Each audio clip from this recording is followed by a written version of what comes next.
Hi, everyone. I'm Mike, and welcome to today's virtual masterclass for the 2021 Vancouver Chinese Film Festival. Due to the pandemic, we will be hosting all of our events online this year. 大家好，欢迎各位参与第9届温哥华国际华语电影节线上举办的北美大师班。我是主持人薛明。今天我们有幸有请到了2位北美影视行业大师级的嘉宾，他们分别是导演、制片人，南加州大学影视学院教授，上海科技大学客座教授，温哥华国际华语电影节评委 Sheldon Larry 老师，以及导演、制片人 Emily Carr 大学影视学院教授 Jonathan Tammuz 老师。Today we have 2 exciting guests, both renowned film professionals and educators from top art schools in North America. They are Mr. Sheldon Larry, producer and director who teaches at USC and Shanghai Tech. He is also on the judges panel for the festival, as well as Mr. Jonathan Tammuz, producer and director who teaches at Emily Carr University. Now we'll open the floor for the 2 guests. First, we would like to have a bit of an open-ended self-introduction. If you've prepared to talk, you can start right now. Tell us a little bit about yourself and your journey with filmmaking and what inspires you to do the work that you do. Mr. Larry? So my name is Sheldon Larry, and thank you, Michael, for the lovely introduction. I appreciate it. Just to give you a quick background, I'm old, so I've been doing this an awfully long time. I've actually been making films and directing and producing and writing television for the last 40 years. I started when I'm originally Canadian. I left Toronto to move to London. I lived in London for 10 years, worked for the British Broadcasting Corporation, and that was really where I got all of my training and experience, and got to start making films and working with extraordinary filmmakers. A long list of credits there. I got to work on Monty Python's Flying Circus, if any of you ever heard of that. And then I won a National Endowment Award and a Canada Council Award and came to New York initially to find ways to photograph dance on film. I spent 10 years living in New York, directing theater. I've spent a lot of time working in the theater on new plays with new playwrights and older playwrights. And then I started coming out to Los Angeles. I've done 25 movies. I've directed probably close to 500 hours of television, comedy, drama, series, network movies, cable movies, indie films. And I've also been teaching for the last 13 years. At the University of Southern California in the School of Cinematic Arts, where I teach directing and producing. I'm creating a program at the Strasberg Institute, which is an extraordinary acting place in Los Angeles, created by Lee Strasberg, that now I'm creating a film program for them, a 2-year film program for them. And I've taught for the last 5 years in a program I devised in Shanghai with Shanghai Tech and University of Southern California, a Masterclass in directing, where I've supervised writing and I produced more than 45 films, short films in Shanghai, a number of which have won big international awards, and directors are working internationally. So that's it. I said I'm old, my resume is long, but I'm delighted to keep doing it. I'm working on projects still. I have 2 features I'm developing as well, and a pilot. So I love it still, and I'm not quitting. All right, thank you very much, Mr. Larry. How about you, Mr. Tammuz?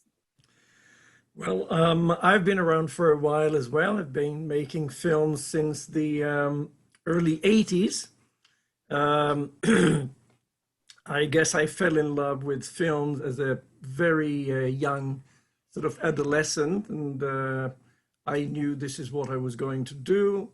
I was very lucky to get fantastic training in London, first an undergrad level, and then I was very lucky to get into the National Film School, which exposed me to amazing people, great tutors, mentors, and people who really made me look up at them and love what I wanted to do even more. You know, the one commonality that all those great people I met as a film student is their undying enthusiasm.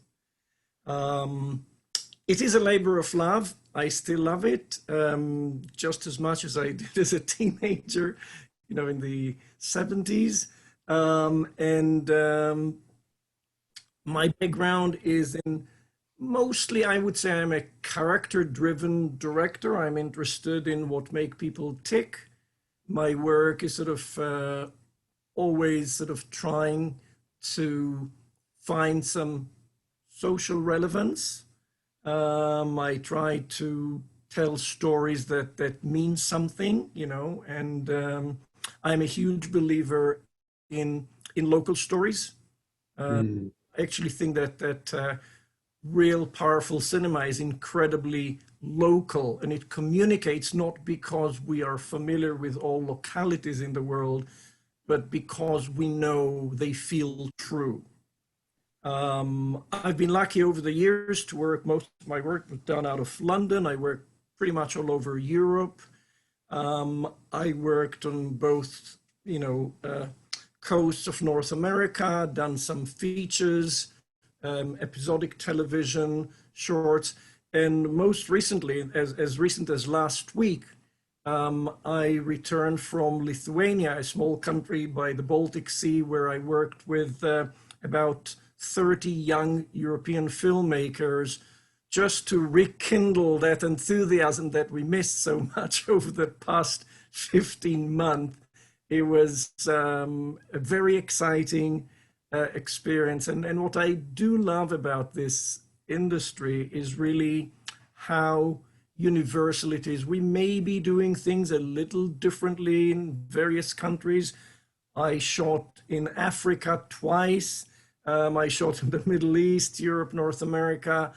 The are very small, and we share the same passion. We speak the same language.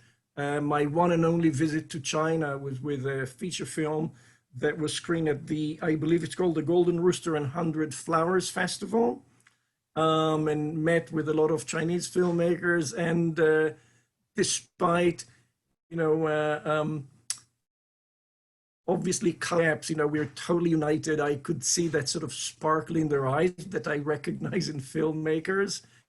And it looks like we love the same thing. And that at the end of the day is a wonderful, wonderful thing. All right, thank you very much for that wonderful self-introduction. Actually, thank both of you. It's really heartwarming to hear the passion that both of you have for your work. Many of the participants of this film festival are college students or young budding film professionals. As seasoned professionals in the industry, what advice would you give to young people entering the film biz today? We'll start with Mr. Larry. The best advice that I can give you is to listen to what's inside of you and make films about that, and make every decision in your filmmaking related to that.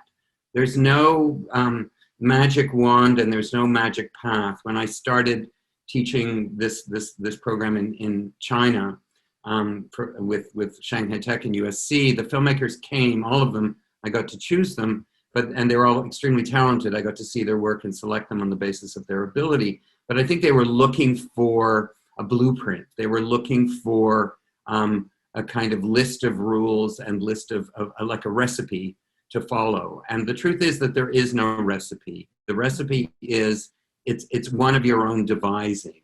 And what I want each young filmmaker to understand, and it's really where I begin teaching and evaluating film here with every young filmmaker, is you are going to make films that I can't make, that Jonathan can't make, that Steven Spielberg can't make, that anyone else can't make. That the film, that your decisions, your sensibilities, your background, your family background, the world in which you're growing up shapes your sensibilities and your taste and your opinions. And no one can make a story in the way that you can. I mean, I've had a number of films that have and this lesson was brought home for me with being at sort of international festivals with my own films, and realizing, as Jonathan mentioned, that even though there may be conventions or dramaturgy that will be different country to country, pace, rhythm, and things like that, but really the hero's journey of your film is what you really want to focus in on and capture, both in the writing and then ultimately in the execution. And that really comes down to, can you create a film that no one else has? We're hungry, believe it or not, for new stories. You look at even something like Nomadland this year. Yes. You know, and that kind of got all of us very excited in America because it was a film unlike any other. And it was interesting, a Chinese director who had studied in New York. She's been making films since 2013, since she got out of NYU, following her own voice and listening to her own voice. And so I want to, if anything, empower you to believe that you can do something that no one else can do. And what you want to do is you want to build on that. Very, very true. It's very important to, for all filmmakers to find their own voice and build upon that. What do you think, Mr. Tammuz? Well, I'll make it very short because I agree with what Larry said 100%. I think that young students should be reminded, always work to strength, and your strength is your own stories. People have better tools to make film. People have greater resources to make films, but other filmmakers are not smarter than you. Your own story is your strength. Don't try. I often see students sort of going for a film that is mostly a technical challenge, and I just think it's doomed to fail because the resources are limited. The pros have the toys and the resources to do it. Concentrate on passion project, on subject that you are in a unique position to tell, something you feel very strongly about. I would also advise, young filmmakers, I don't know the word in Chinese, but director in English rhymes with dictator, and it gives a lot of young filmmakers the wrong idea. The best directors are incredibly humble, great listeners who know how to get the best out of their creative collaborators. So it's a bit like an orchestra conductor. We're not the best bassoon players. We're certainly not the best violinists, but we know how to use those instruments. And the best of directors are all ears. Remember, it's a collaborative. Be a team player. Nobody likes to be bossed around just because the director happens to be at the top of the official power pyramid in filmmaking. You'll be shortchanging yourself. The best directors really are setting challenges to their collaborators, and that's how you get the best out of them. That's what we need to do as filmmakers. So team player, great listeners, keep your vision, but make sure that you're all ears and you inspire others to do their best, and make sure that everybody feels that the film belonged to them. The best compliment that I feel as a director, where the art director feels that she or he made the film, it's all about art direction, or that the composer feels it's all about the music, or the costume designer feels it's all about the costumes. That's great. It does not diminish your role as a filmmaker.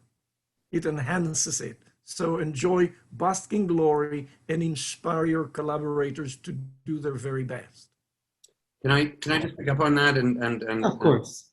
Jonathan, we totally agree. I think the point is, first of all, just in general, in terms of collaboration, that if you want to work as a solitary artist, then go paint a picture or go write a book or write a book of poetry.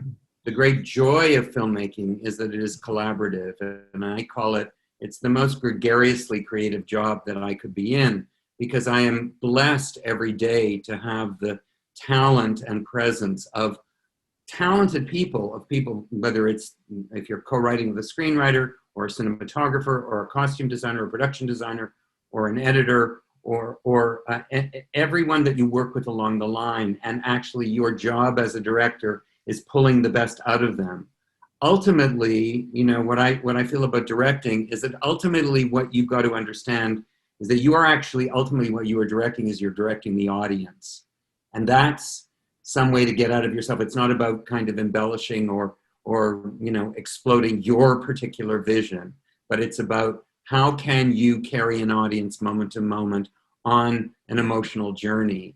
I talk a lot in my classes about emotional storytelling, and that's one thing that I want is related, I think, to what we're saying is, and what I'd like you each to take a moment now or at the end of this or at some point to think about, first of all, what movies do you like? What and what actors do you like? Just think about that. And I want you to then to reflect as filmmakers on why you like these films, why you like these actors. And I think that what you will find is the reason why you like these films is that they emotionally take you somewhere. And so what we are engaged in as filmmakers is emotional storytelling, moment to moment. And how is every decision that you and every one of your collaborators going to make, how is it going to impact the emotional engagement moment to moment of your audiences? And so that, if you get out of your own head in that way and embrace that part of the journey, it will both make for an extraordinarily creative and fulfilling journey in the making of a film. It's a really, really hard thing to make a movie. I'm less, as excited, I'm certainly as excited as I always was to make a movie, but I'm less excited about getting up at 4 o'clock in the morning than I used to do when I was making, maybe than when I was 30 years old. But the thing that charges me and pushes me to get up at 4 a.m. at this ripe old age that I'm at is that engagement with the people I'm working with and the vision moment to moment to be able to fulfill step by step moving towards the end.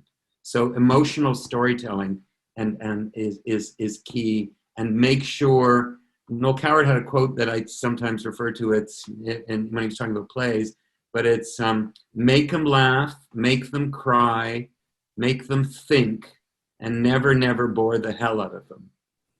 So maybe that's a good yardstick to take forward. Very true, very true. Now I want to get a bit technical, right? I know that no two filmmaking projects, like you've mentioned, are ever the same, but can you describe what are some of the different technical stages involved in making a film, and what would a typical day in each phase be like? So feel free to jump in. I don't know, Jonathan, you want to go first this time? I don't care. Sure. Well, the truth is that for an independent filmmaker, the longest stage is that of development and fundraising. I hate most minutes of it. And if you to know what the days are, they're, filled with frustration as you're, pitching, getting, one player aboard. Canada is a bit, friendlier in the sense that we do have some financial help from, Telefilm Canada, Canadian Media Fund, etc. There are several possibilities, but it is not a stage that I am particularly enamored with, and I wish, it doesn't have to take that long, but it does. The competition is fierce. A lot of people apply. Bureaucracies work slowly. So these are the least exciting times. And then there is a switch's turn. We refer to being greenlit. And then the mood changes completely. I don't mind getting up at 4 a.m. I don't mind going to bed at 2 a.m. These are exciting times, every stage of it. So one prefer at the point that you're greenlit, you go into pre-production, which is where you finalize your script, you scout location, you cast, you work with your key collaborators on concept, you establish mood, tone, you lock your location, decide on strategy, work with the AD on the most efficient way of shooting it. These are very exciting days. Every day, since that green light. Pre-production happens to be my religion. It's the cheapest part of production. I think there's never enough. And if I don't feel ready, I will keep extending pre-production simply because personally, I love to get to production completely ready. This does not mean that you will not be called upon to improvise, because reality has a wonderful way of subverting the best of plans. Nonetheless, I love to plan meticulously, and go with the flow. I'm perfectly happy to discard it all, but I'm really ready. I love to be ready. That's an exciting stage. And of course, that wonderful day when we actually move from pre-production to production, you work with a very large number of people. I love it. It relaxes me. I feel in my element. I love that madness. I love conducting that huge orchestra. I love listening. I enjoy every minute. When I get good performance, it sort of nourishes the soul for a long time. For me, it's all about good stories and good performances. That's what I work hardest on. And I love people contributing and sort of filtering it all. And as a director, it is your role to create a cohesive sort of vision. You can't pick up just any idea. I mean, when I said be a great listener, I don't mean pick any idea thrown at you. At the end of the day, it's the role of the director to channel all those beautiful ideas into a cohesive audiovisual presentation. I love this stage. It never tires me, and it is always at the end of the shoot that I collapse, and get sick for a while, but never on set, no matter how long it takes. And I've been on, shoots as long as, 3 months, in the middle of winter. Somehow you get through it. It's very exciting time with challenges, with all the wrenches in the work that are thrown at you. I love it. I love to think on my feet. And above all, I think that one of the greatest satisfaction for me as a director is that it is almost true to say that making films is impossible. It's almost true to say, yet we defy that reality. And that in itself, is a great sense of sort of triumph. And then, we go into post where it's a lot more relaxed and things fall into place. I love every stage of it. It's very exciting as more layers are piled upon. And obviously now when VFX, CGIs are part and parcel of any production, not necessarily some highfalutin sci-fi, we use a lot of CGIs anyway for set enhancement, etc. I just love that stage of post-production where all pieces of the puzzle come together, culminating in the, music, mix, VFX are dropped in, color correction, all that is very exciting. So I hope I answered what happened in any stage. One stage I hate with a passion, and the other three I love greatly. Thank you so much for that very comprehensive overview. Anything to add, Mr. Larry? Well, Jonathan seemed to have gone through a lot of it. I just want maybe to underline a couple of points, and that is, I think you're asking sort of about technical stuff, but first of all, just to one keynote, and maybe this is worth writing down through all of it, which is the movie is made in pre-production. Every creative decision and every technical decision is really made in pre-production. It's an opportunity in that time to examine the script, to break the script into chewable bites, to cast it, to put your crew together, to decide whether you're going to shoot on Steadicam or whether you're going to shoot on Dolly. You're going to have to kind of take your budget and work it and rework it and figure out where your priorities are. So what you're doing by the time you come to the end of pre-production, basically I feel I've already made the movie. Then production just becomes the execution of the vision that has already been decided.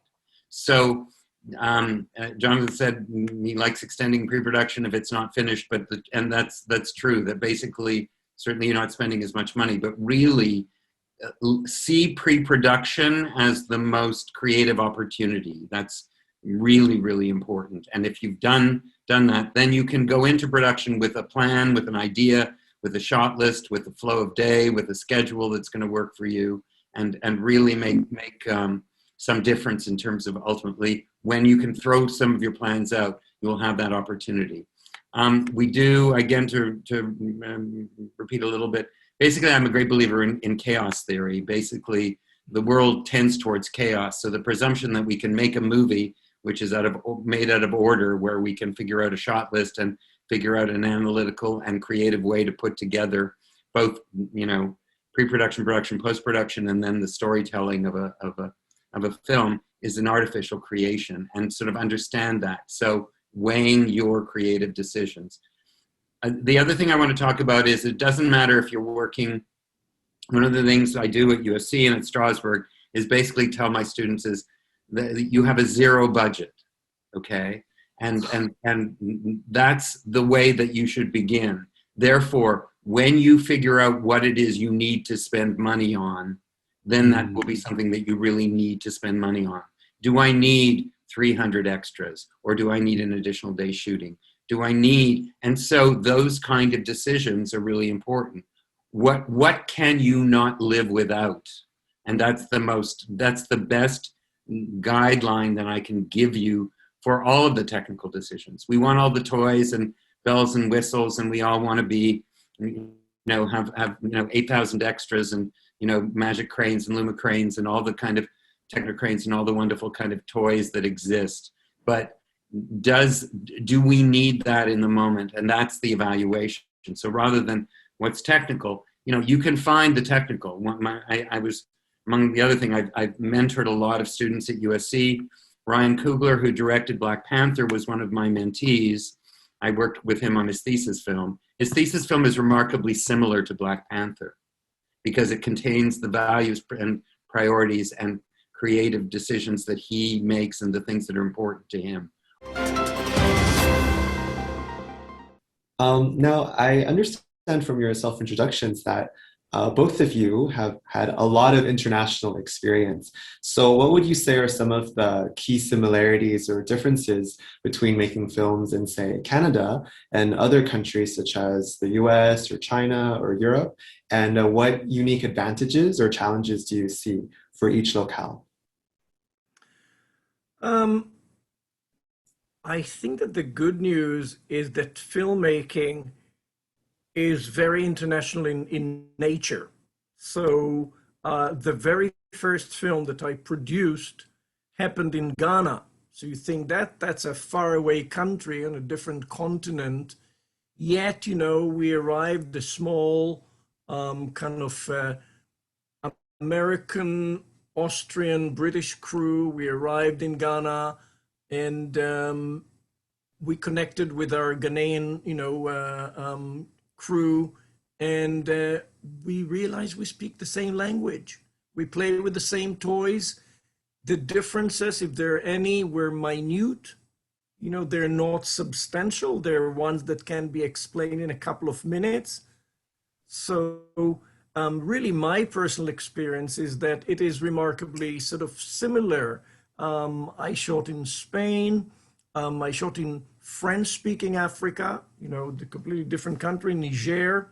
The activities, bar few little differences, are very similar.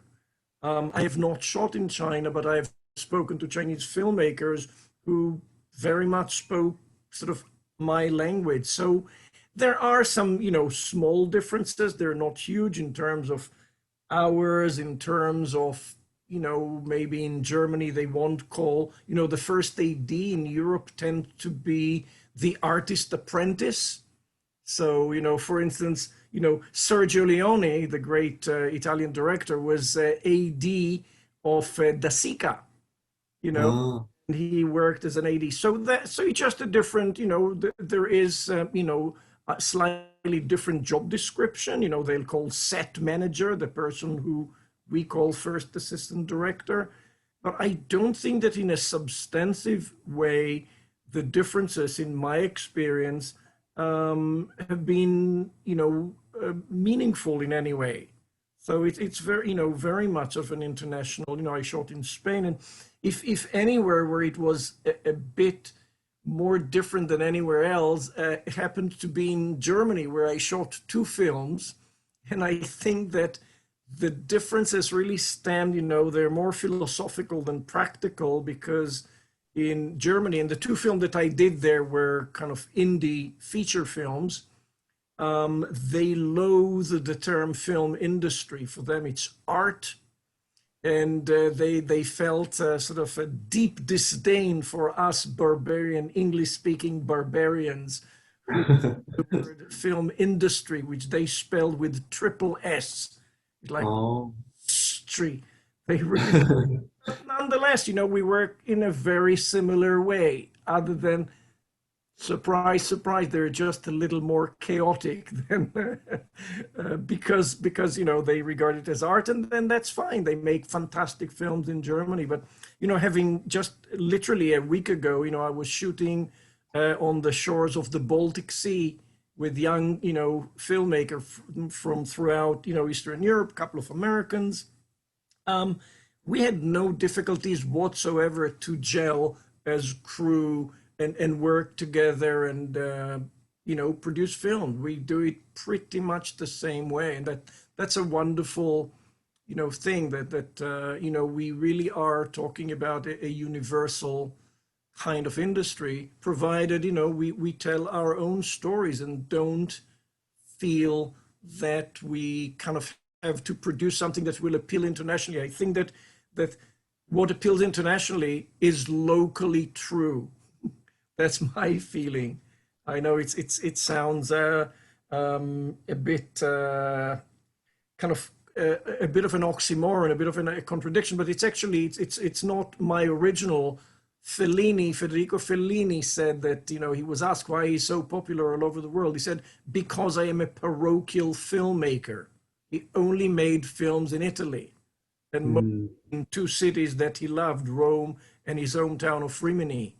And of course, he was popular all over the world because the stories rang true. The reason that I fell in love with Johnny Moose, Raise the Red Lantern, as a teenager, is not because I'm expert on Chinese culture. It's just something in it felt true. And I equally enjoyed 2 years ago when I saw his Shadow, The Shadow, which I thought was a fantastic film. So we relate not because we know so much about another culture, but we feel a truism that come, from the story. But in terms of working, I never had any difficulty working in an environment where the procedures were so different as to confuse, the system that I'm used to.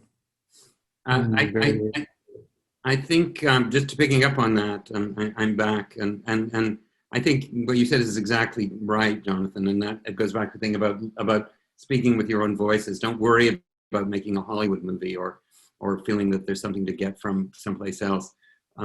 Make the stories that are germane, particular, and relate very specifically to the world that you know better than anyone else.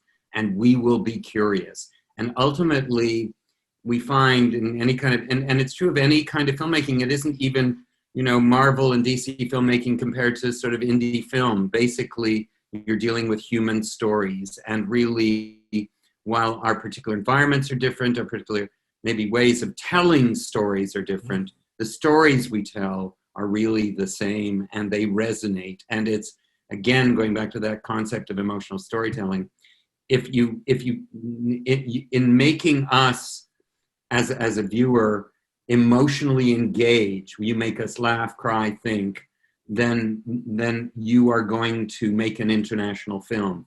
The particular, I shot a mini series in Russia, and I lived in Paris for a year working on a film, and I made a movie in Japan, and obviously, these 40-something movies in China, and all over the States, all over Canada, and Canada is different than the U.S. And I've shot in the south of the U.S. and I've shot in New Orleans and I've shot in the Northwest, and obviously from Canada, from Vancouver to New Brunswick.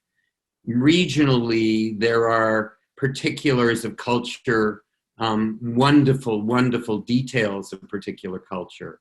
And those are wonderful to discover. Both, I've been lucky, I've been a wonderful itinerant working tourist as a filmmaker all over the world. And I even was lucky enough to drag my 2 daughters all over the world with me. And it was the best education they ever could have gotten, being in different places. So physically, the places are different. Culturally, they are different. But emotionally And personally, and most importantly, psychologically, they are very similar. And that resonance that we can get from that similarity is how we get engaged. So we may be really attracted to the external kind of package, pictorial package of the film, but ultimately the stories you're bringing us to are ones which are profoundly human and which we respond to. Very true. Now, Mr. Larry, could you elaborate a little bit more about your filmmaking experience in China? Yes. Well, it really has been extraordinary working in China. The original program, they came to me and asked me to design a program for Chinese directors, and we have about 150 to 200 filmmakers who apply a year, and I've gotten to select usually 15. I look at their films, I look at their body of work, I do a personal interview with them, and decide on the 15 that I want to bring, and then we brought them to Los Angeles for 5 weeks, and we worked both on teaching them things about filmmaking, which maybe are not as germane to Chinese filmmakers. One is just how you work with actors, both in terms of the physical process of how you select actors, you cast, how you audition. And that's been a whole thing where I would literally create a template through workshops in the program of how to set up an audition, how to bring them in. Usually in China, agents recommend actors, or people have relationships with agencies, and that's how they get in. But really to have the opportunity to work with an actor and not be forced to use a certain actor and not be victimized by the choice of an actor, and also how to work with an actor in terms of, I use a lot of my theater training in terms of finding, and another image that I'd love to give you guys very often when I do this PowerPoint, I do an image of an iceberg, and a film is like an iceberg, and basically the basic concept of the iceberg is 2/7 of the iceberg is above the water and 5/7 of the iceberg is below the water, and the movie is contained in the subworld, in the 5/7 that are below the water, and that's made up of the momentary engagement that an audience makes with the actors and with the movie moment to moment. So finding a way to enrich and strengthen that part of the iceberg is what's going to make for better films and better filmmakers.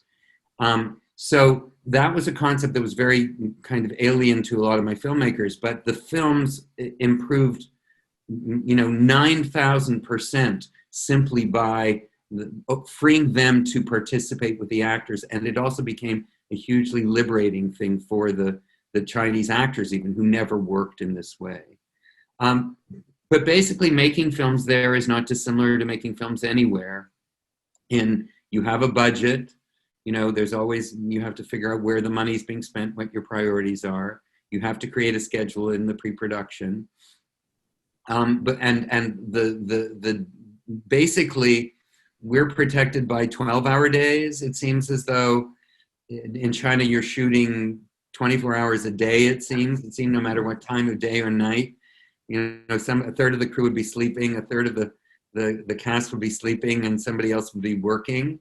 So we have a few labor laws here, both by actors' unions and crews, which it didn't seem to be as relevant there. But basically, and also just the journey of set protocols, which is getting to set on time, taking some time to kind of work the scene out with the actors independently, and then to bring the crew in. That was something that we formalized and managed to kind of pattern a little more directly for the Chinese filmmakers, in which they began to use in the way that I think, they were looking for, the recipe. They were very good at where I was able to set up certain systems to show them how systems work. They were able to incorporate them. And that was quite gratifying to see them emulating what we worked on for 5 or 6 weeks in Los Angeles in their film shoots.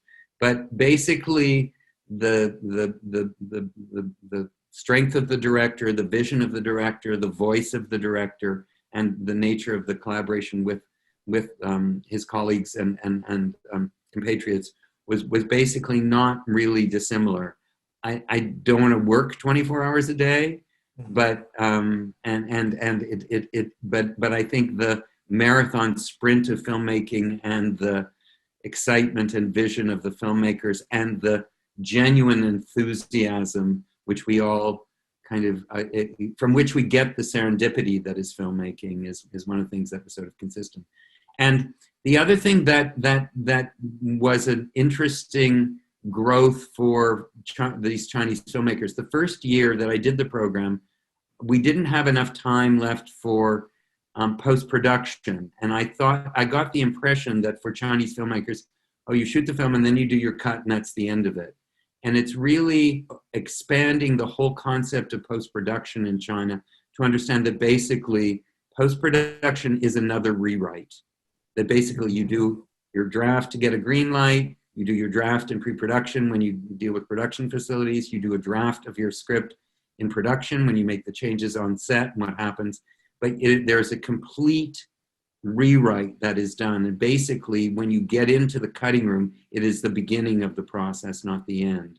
And it is a journey of changes. And really, and so the second year, I expanded the post-production time and when I could actually physically be there. And I even built in that I had to come back in the middle of my year to go back to lock films when they had a chance to do first cut, second cut, fine cut, notes, series of more notes, test screenings, showing it to their friends initially. And so that idea of approaching, that all you do at the end of production is you got the pieces, but really you shape the clay along the armature that you've built in post-production. And it's immensely rewarding, and the film changes so tremendously in post-production. And that's something that I think Chinese filmmakers would benefit from thinking about that process, and one which I realized they hadn't done enough thinking about. Very interesting. Very interesting. Now, I just have a... Mike, yes, go ahead. May just sort of come a slightly different angle. I totally agree with every word that Sheldon was saying. The thing about, my advice to young filmmakers about, there's the exuberance of youth and you think that you're immortal and you can work 24 hours.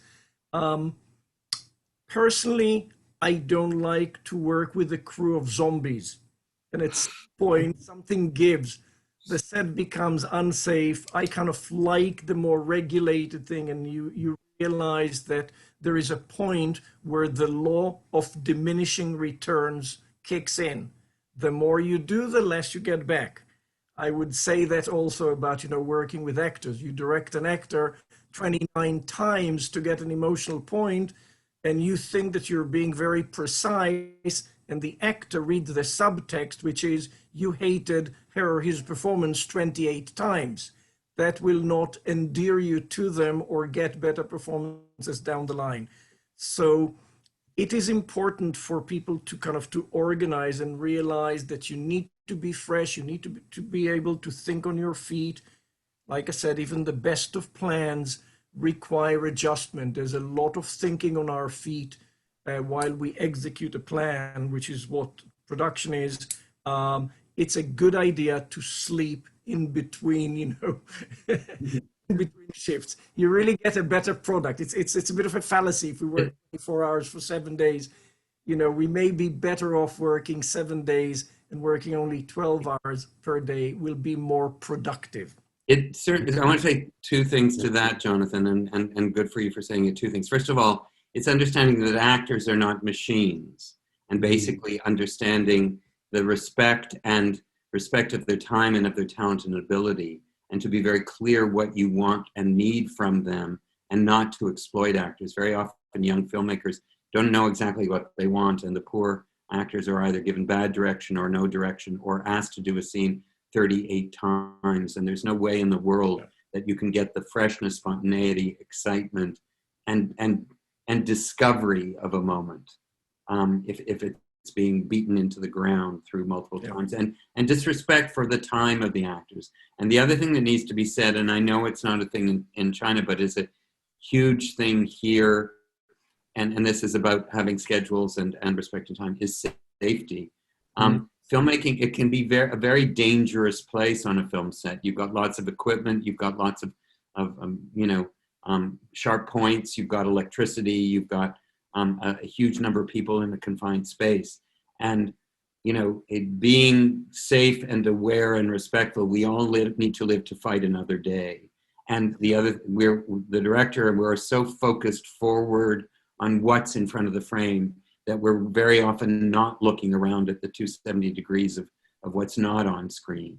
And so safety is something that no one is expendable in your crew, particularly somebody of great value of the talent and sensibility that you brought them in, whether actor or props master. And so taking care of each other is really, really important. And safety is another thing. And what I do is I charge my students with anybody who's not directing, who's not looking forward.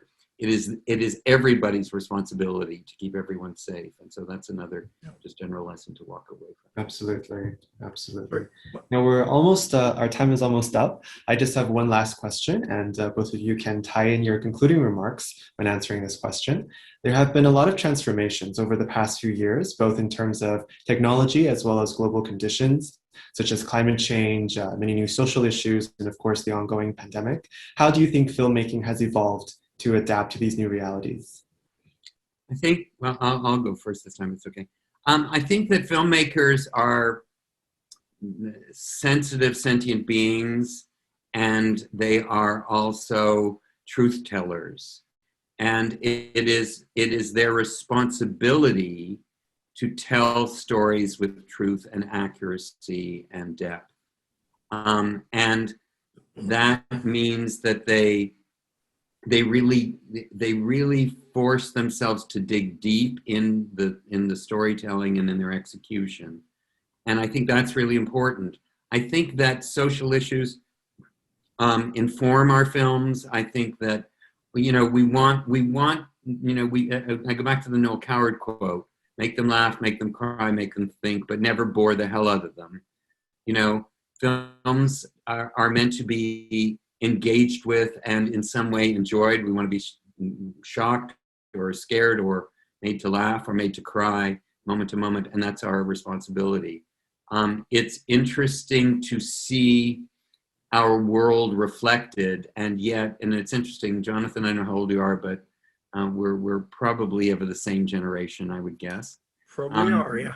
But I and we probably came of age in the 60s and the 70s, which was a time of great social protest and change and great transformation of North American society.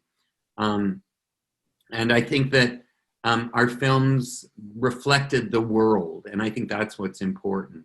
And yet, it's interesting how things change and things don't change. I just watched a movie called Summer of Soul, which was a kind of black Woodstock. It was a film made in 1969 that the dailies got kind of buried for 50 years.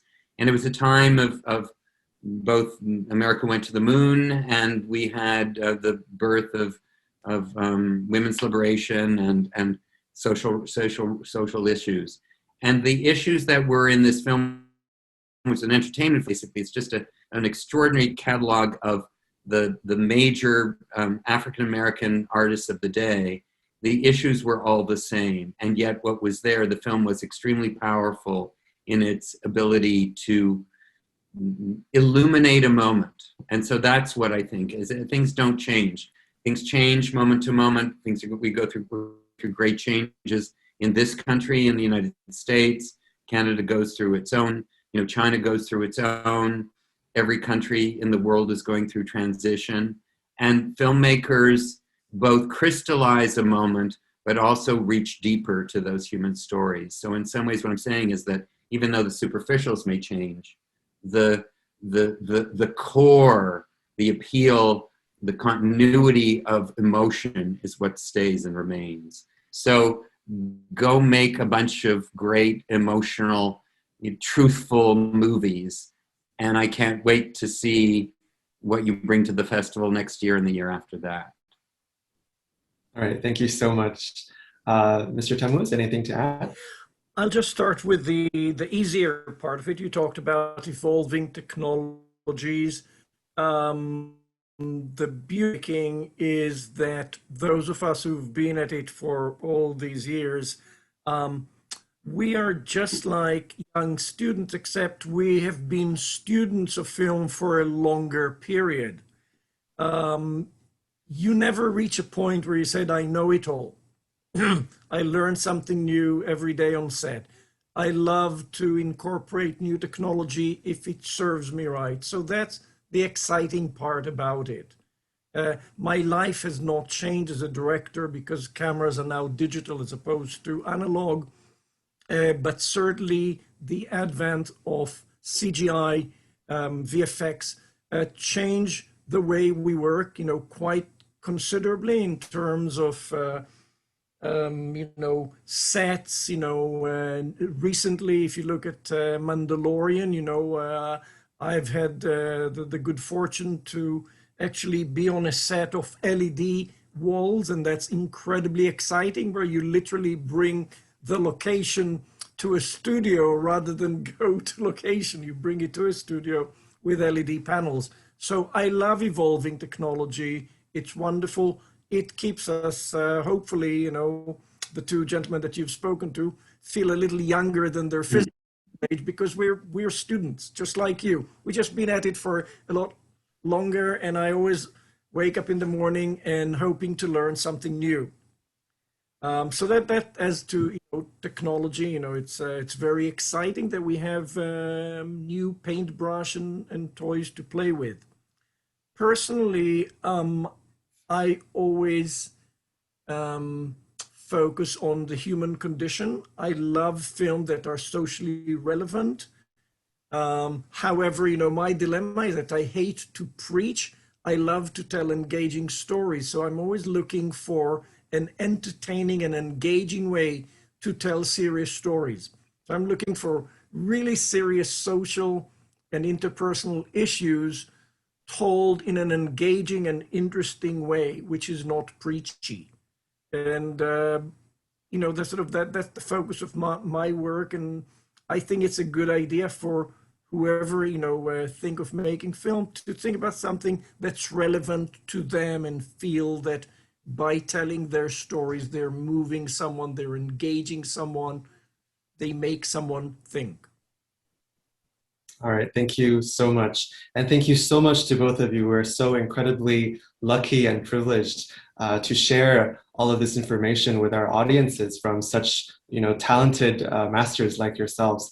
Thank you so much for participating in today's online forum and masterclass for the 2021 Vancouver Chinese Film Festival. We invite everyone to take part in our other online activities during the festival, which will be held between August 8th and 13th Vancouver time。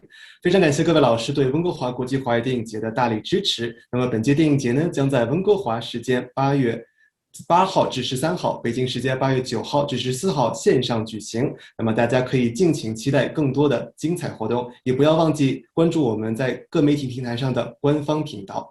Don't forget to subscribe to our social media accounts, and we will see you all next time.